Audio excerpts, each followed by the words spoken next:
Di Indonesia, mimpi menjadi pembalap dunia sering terdengar mustahil.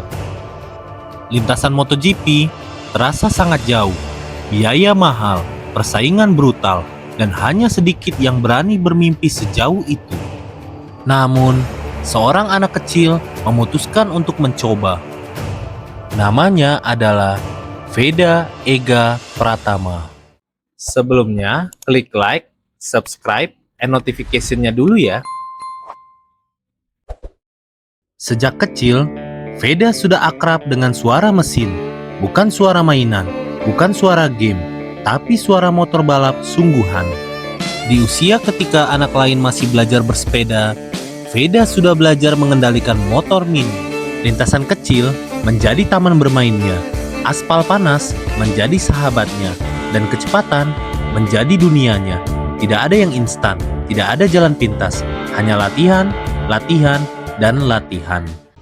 Perjalanan menuju dunia balap profesional tidak dimulai dari panggung besar, dimulai dari kompetisi kecil, sirkuit lokal, dan podium yang harus diperjuangkan dengan keringat. Balapan demi balapan, Veda mulai menunjukkan sesuatu yang berbeda. Keberanian saat menyalip, kontrol motor yang matang, dan mental yang tidak mudah goyah. Ia bukan sekedar cepat, ia konsisten. Dan di dunia balap, konsistensi adalah segalanya. Namun, mimpi besar membutuhkan tantangan yang lebih besar. Masuk ke dunia balap internasional berarti menghadapi pembalap terbaik dari seluruh dunia. Levelnya berbeda, tekanan lebih besar, kesalahan kecil bisa berarti akhir balapan. Tapi disinilah mimpi diuji. Veda tidak mundur, ia justru melaju lebih cepat.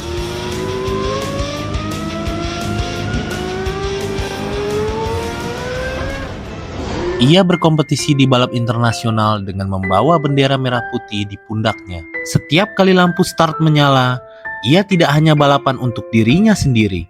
Ia balapan untuk mimpi jutaan anak Indonesia. Anak-anak yang pernah berkata, apakah mungkin pembalap Indonesia bisa ke MotoGP?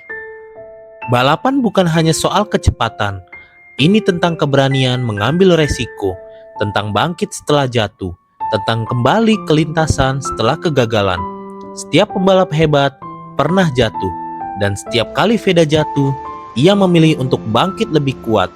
Inilah mental yang membedakan pembalap biasa dan calon pembalap dunia. Perjalanan Veda Ega masih panjang, namun satu hal sudah jelas. Langkah pertama menuju panggung dunia sudah dimulai, dan mungkin suatu hari nanti saat lampu start MotoGP menyala, nama Indonesia akan kembali disebut, dan semuanya dimulai dari seorang anak kecil yang berani bermimpi besar. Mimpi besar tidak dimulai dari panggung besar.